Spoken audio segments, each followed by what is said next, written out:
నల్గొండ పట్టణంలో ఫుట్పాత్ల ఆక్రమణ యథేచ్ఛగా జరుగుతోంది. దీంతో పాదచారులు తీవ్రంగా ఇబ్బందులు పడుతున్నారు. నల్గొండ పట్టణంలో ఫుట్పాత్ల ఆక్రమణపై ప్రత్యేక కథనం. నల్గొండ పట్టణంలో ఫుట్పాత్ల ఆక్రమణ అడ్డు అదుపు లేకుండా సాగుతోంది.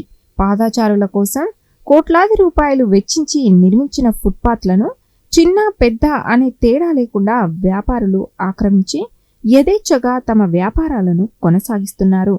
రోడ్లపై పాదచారులు అడ్డదిడ్డంగా నడవకుండా ఉండేందుకు కోట్లాది రూపాయలను వెచ్చించి రోడ్డుకు ఇరువైపులా ఫుట్పాత్లను నిర్మించారు. అయితే కొందరు వ్యాపారులు ఫుట్పాత్లను ఆక్రమించి వ్యాపారాలు జరుపుకున్నారు. బడా వ్యాపారులు మొదలుకొని పాండప్పాలు, టీ దుకాణాలు, పండ్ల వ్యాపారులు వంటి చిరు వ్యాపారులు కూడా ఫుట్పాత్లపైనే వ్యాపారాలు జరుపుకుంటున్నారు. నల్గొండ పట్టణంలోని హైదరాబాద్ రోడ్డుతో పాటు దేవరకొండ రోడ్డులో ఫుట్పాత్లను నిర్మించగా రెండు ప్రాంతాల్లోనూ ఫుట్పాత్ల ఆక్రమణ యథేచ్ఛగా జరుగుతోంది. కొందరు తమ దుకాణాల బోర్డులను ఫుట్పాత్లపై పెట్టగా మరికొందరైతే ఏకంగా తాము విక్రయించే వస్తువులనే ఫుట్పాత్లపై పెట్టి ఆక్రమించేశారు. దీంతో ఫుట్పాత్లపై నడవాల్సిన సాధారణ ప్రజలు రోడ్లపైనే నడుస్తూ ప్రమాదాల బారిన పడుతున్నారు.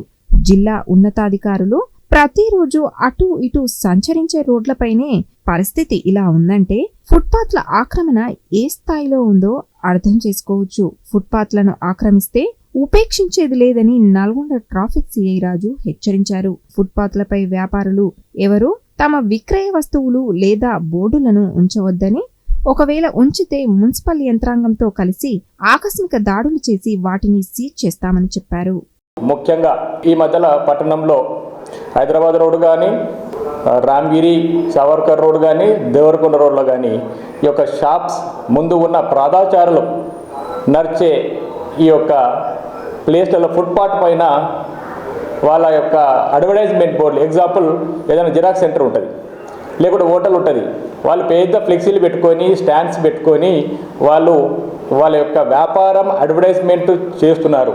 ఈ విధంగా చేయకూడదు. ఒకవేళ ఈ విధంగానే చేసి ఆ యొక్క పాదచారులు నడిచే ప్లేస్లలో మీరు కూడా ఆక్యుపై చేస్తే మేము కంబైన్ రేట్ చేసి మున్సిపాలిటీ వారి దగ్గర కంబైన్ రేట్ చేసి వాటిని తొలగించడం జరుగుతుంది.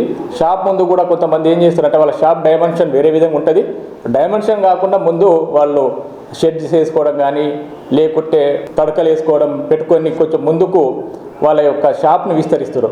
ఆ విధంగా కూడా ఉంటే జేసీబీతో నిర్దాక్షిణంగా కంబైన్ రేట్ మున్సిపాలిటీ వాళ్ళ ద్వారా చేసి తొలగిస్తాము. అంతవరకు తెచ్చుకోవద్దని మేము పోలీస్ తరఫున మీకు విజ్ఞప్తి చేస్తున్నాము. Thank you.